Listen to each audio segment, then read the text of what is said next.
Next 6ஆம் வகுப்புல வந்து இந்திய அரசியலமைப்பு சட்டம் சொல்லிட்டு பாடத்தோட தலைப்பு பார்க்க போறோம். அதுல என்ன சொல்றாங்கன்னா, பூர்ண சுயராஜ்யம் சாரி தமிழ்ல இங்கிலீஷ் இருக்குதா, அதை நான் பூர்ணம் படிச்சுட்டு தமிழ்ல படிக்கணும். பூர்ண சுயராஜ்ய டே கொண்டாடப்பட்ட நாள் எதுன்னு கேட்குறாங்க. ஆக்சுவலாக 26 நவம்பர் தான். சியா ஓ சாரி ஆக்சுவலாக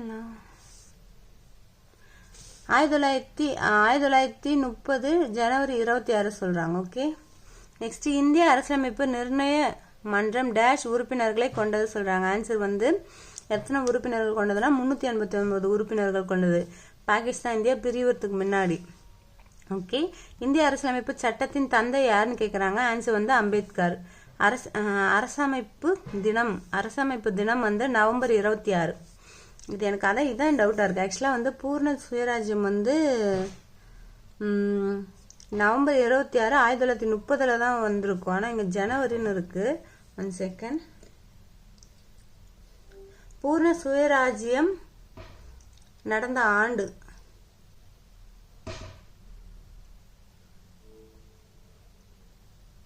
சுயராஜ்யம் என்ற தீர்மானம் இந்திய தேசிய காங்கிரசின் 1929ஆம் ஆண்டு லாகூர் மாநாட்டில் நிறைவேற்றப்பட்டது. இந்த தீர்மானம் இந்தியாவின் முழுமையான சுதந்திரத்தை பிரகடனப்படுத்தியது. சரி, பூர்ண சுயராஜ்ய டே வந்து எந்த ஆண்டு, எந்த மாதம், எந்த நாள்ல நடந்தது? பூர்ண சுயராஜ்ய நாள் என்று தனியாக கொண்டாடப்படவில்லை. ஆனால் 1930ஆம் ஆண்டு ஜனவரி 26 அன்று இந்திய தேசிய காங்கிரஸ் பூர்ண சுயராஜ்யத்தை தங்கள் இலக்காக ஏற்றுக்கொண்டது. இதனால்தான் இந்தியா குடியரசு தினத்தை ஜனவரி 26 அன்று கொண்டாடுகிறது. ஓகே ஓகே ஓகே ஆக்சுவலாக ஏற்றுக்கொண்டது சொல்றாங்க. ஓகே, அரசியலமைப்பு தினம் வந்து நவம்பர் 26. அரசியலமைப்பு தினம் வந்து நவம்பர் 26. நமது அரசியல் சட்டம் உருவான போது உறுப்புகள், பகுதிகள் மற்றும் டேஷ் அட்டவணைகள் இடம்பெற்று இருந்தன சொல்றாங்க. ஆன்சர் வந்து எத்தனை உறுப்புகள் இருந்ததுன்னா 395 உறுப்புகள், 22 பகுதிகள், 8 அட்டவணைகள் இருந்தது. ஓகேங்களா? ஸ்டார்டிங்ல 1929ஆம் ஆண்டு எங்கு நடைபெற்ற காங்கிரஸ் மாநாட்டில் முழு சுயராஜ்யத்தை அடைவது என்ற முழக்கம் வலுப்பெற்றதுன்னா லாகூர்ல. ஓகே, இந்திய அரசமைப்பு நிர்ணய மன்றம் என்ற அமைப்பு எப்போது உருவாக்கப்பட்ட சொல்றாங்கன்னா 1946. இந்திய அரசியலமைப்பு நிர்ணய மன்றம் என்ற அமைப்பு எப்போது உருவாக்கப்பட்டதுன்னா 1946. இந்திய அரசியலமைப்பு நிர்ணய மன்றத்தின் தலைவராக தேர்ந்தெடுக்கப்பட்டவர் யாருன்னு கேட்குறாங்க. ஆன்சர் வந்து ராஜேந்திர பிரசாத். ஓகே, நெக்ஸ்ட் இந்திய அரசியலமைப்பு நிர்ணய மன்றத்தின் எத்தனை பெண் உறுப்பினர்கள் இடம் பெற்றிருந்தன? 15 பெண்கள் தான். ஆன்சர் என்ன சொல்லியிருக்காங்கன்னா பி, 15 பெண்கள். ஓகே, நெக்ஸ்ட் அரசியலமைப்பு சட்ட வரைவு குழுவின் ஆலோசகராக டேஷ் என்பவர் நியமிக்கப்பட்டார்னு சொல்றாங்க. ஆன்சர் வந்து C, PN. Rao. PN. Rao தான் வந்து அரசியலமைப்பு சட்ட வரைவு குழுவின் ஆலோசகராக இருந்தார். யாருன்னா Rao, PN. Rao. Important. Next அரசியலமைப்பு சட்ட வரைவு குழுவின் முதல் கூட்டம் எப்போது நடைபெற்று சொல்றாங்க. 9 டிசம்பர் 9 தான். 46. ஓகே, பார்ப்போம். கரெக்ட். 1946 டிசம்பர் 9. ரெண்டாவது கூட்டம் வந்து 11 வந்திருப்பாங்க. டிசம்பர் 11, அப்புறம் டிசம்பர் 13, 3 கூட்டம் வந்திருக்கும். ஓகேங்களா? நெக்ஸ்ட் இந்திய அரசியலமைப்பு சட்டம் எத்தனை நாடுகளின் அரசியலமைப்பு சட்டங்களை முன்மாதிரியாக கொண்டு உருவாக்கப்பட்டது சொல்றாங்க. ஆன்சர் வந்து சி, 60 நாடுல இருந்து எடுத்திருப்பாங்க முன்மாதிரியா. அரசியலமைப்பு சட்டம் இறுதி செய்வதற்கு முன்னர் எத்தனை திருத்தங்கள் அதில் மேற்கொள்ளப்பட்டன சொல்றாங்க. ஆன்சர் வந்து 2000 திருத்தங்கள் மேற்கொள்ளப்பட்டன. முழுமையான அரசியலமைப்பு சட்டம் எப்போது தயாரானது சொல்றாங்க. தான் நினைக்கிறேன். ஏன்னா 1949 நவம்பர் 26 தான். அதனாலதான் வந்து இந்த டே வந்திருக்கும்னு நினைக்கிறேன். நவம்பர் 26 அரசியலமைப்பு தினம் சொல்லிட்டு பார்ப்போம். எங்க விட்டா இதுலையா? ஆன்சர் வந்து சி, நவம்பர் 26, ஏன்னா அந்த அரசியலமைப்பு ஏற்றுக்கொண்டதுனால. ஓகே ஓகே நெக்ஸ்ட், இந்திய அரசியலமைப்பு நிர்ணய மன்றம் நமது அரசியலமைப்பு சட்டத்தை ஏற்றுக்கொண்ட நாள் எதுன்னு கேட்குறாங்க. இதான் நினைக்கிறேன் ஆன்சர் வந்து சி. ஏற்றுக்கொண்ட நாள் அதான். முழுமையாக அரசியலமைப்பு சட்டம் எப்போது தயாரான நாளோ அதான். அப்போ தயாரான உடனே அவங்க ஏற்றுக்கொள்றாங்க அதனால தான் இது அரசியலமைப்பு டே சொல்லிட்டு நவம்பர் 26 கொண்டாடுறாங்க. ஓகேங்களா. இந்திய அரசியலமைப்பு சட்டத்தை உருவாக்க எவ்வளவு செலவானது சொல்றாங்கன்னா 64 லட்சம் நினைக்கிறேன். கரெக்ட், 64 லட்சம். இந்திய அரசியலமைப்பு சட்டம் நடைமுறைக்கு வந்த நாள் எதுன்னு கேட்குறாங்க. நடைமுறைக்கு ஜனவரி 26, 1950. ஏன்னா சுயராஜ்யம் வந்து 1930 ஜனவரியில தான் வந்து நம்ம சுயராஜ்யம் சொல்லிட்டு ஏற்றிருப்பாங்க. அதனால இந்த டே ஃபிக்ஸ் பண்ணியிருப்பாங்க. ஓகே நெக்ஸ்ட், இறையாண்மை என்பது எதை குறிக்கிறது சொல்றாங்க. ஆன்சர் வந்து நாட்டின் உச்சநிலை அதிகாரத்தை சொல்றாங்க. நெக்ஸ்ட், கீழ்கண்டவற்றை அடிப்படை உரிமைகள் அல்லாதது எதுன்னு கேட்குறாங்க. ஆன்சர் வந்து ஓட்டுரிமை. அடிப்படை உரிமையில வராது, ஏன்னா அவங்களுக்கு ஓகே சுதந்திரமாக செயல்படும் உரிமை, சட்ட தீர்வு பெறும் உரிமை, சுதந்திர சமய உரிமை, இதெல்லாம் வந்து அவங்களுக்கு அடிப்படை உரிமை. நெக்ஸ்ட், டேஷ் வயது பூர்த்தியான இந்திய குடிமகன் ஒவ்வொருவருக்கும் ஓட்டளிக்கும் உரிமை பெறுகின்றாராம் 18 வயது.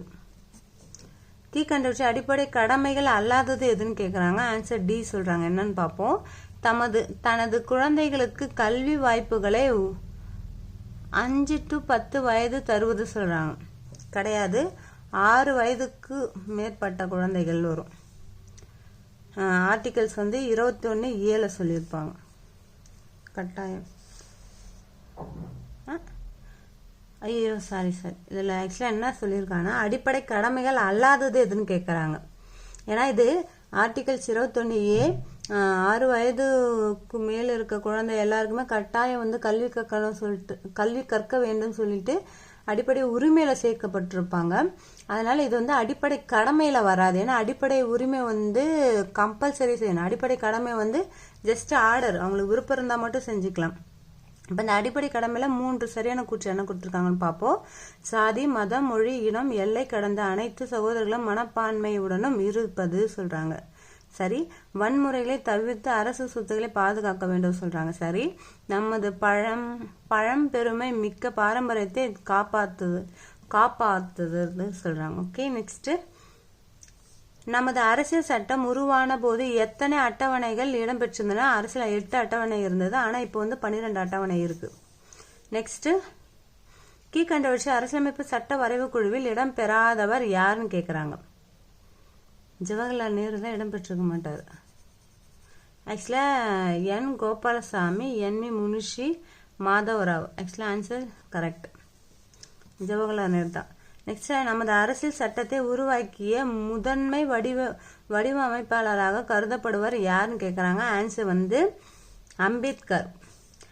அரசியலமைப்பு சட்டம் 16/9/2016 வரை எத்தனை முறை திருத்தப்பட்டுள்ளதுன்னு கேட்குறாங்க.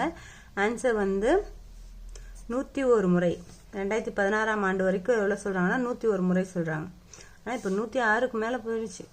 ஓகே நெக்ஸ்ட், இந்திய அரசியலமைப்பு சட்டத்தின் உண்மை பிரதிகள் நாடாளுமன்றம் நூல்கள் டேஷ் வாயு நிரப்பப்பட்ட பேழையில் வைத்து பாதுகாக்கப்பட்டு வருகிறது. ஹீலியம் வாயு.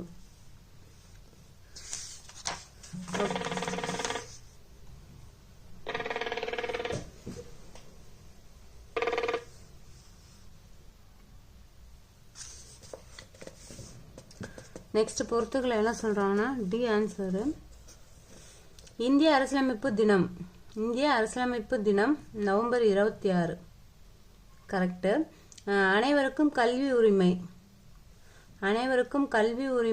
ஏப்ரல் 1. ஏப்ரல் 1. குடியரசு தினம் ஜனவரி 26. சுதந்திர தினம் ஆகஸ்ட் 15. ஓகே, இதுல நம்மளுக்கு புதுசா இருக்கிறது வந்து அனைவருக்கும் கல்வி உரிமை சொல்லிட்டு ஏப்ரல் 1 ஞாபகம் வச்சு, அதுதான் எனக்கு புதுசா இருக்க மாதிரி தெரியுது. நெக்ஸ்ட், டி தான் கொடுத்துருக்காங்க. தவறான கூற்று சொல்றாங்க. டி என்ன தவறா இருக்குன்னு பார்ப்போம். வழிகாட்டு நெறிமுறைகள் கட்டாயமாக நடைமுறைப்படுத்தப்பட வேண்டும் சொல்றாங்க. ஆக்சுவலா அடிப்படை உரிமை மட்டும்தான் கட்டாயமா நடைமுறைப்படுத்தணும். வழிகாட்டு நெறிமுறைகளை வந்து கட்டாயமா நடைமுறைப்படுத்தணும் கிடையாது. விருப்ப பெயர்ல மட்டும்தான் அவங்க செய்ய முடியும். ஓகேங்களா? அதனால இது தவறு. நெக்ஸ்ட் 3 கூற்று சரியா இருக்கிறத படிக்கிறேன். 2014ஆம் ஆண்டு அமைதிகளுக்கான நோபல் பரிசு பெற்றவர்கள் கைலாஷ் சத்யார்த்தி மற்றும் மலாலா யூசுஃபாய் சொல்றாங்க. சரி. 2014. நெக்ஸ்ட் இந்திய அரசியலமைப்பு சட்டமானது மாநில மற்றும் ஒன்றிய அரசுகள் சட்டமன்ற ஆட்சி முறைகளை பின்பற்றி ஆட்சி செய்ய வழிவகை செய்தது சொல்றாங்க. சரி. 3வது என்ன சொல்றாங்கன்னா, அரசுகள் சட்டம் இயற்றும் போதும் ஆட்சி செய்யும் போதும் கவனத்தில் கொள்ள வேண்டிய சில வழிகாட்டல்களை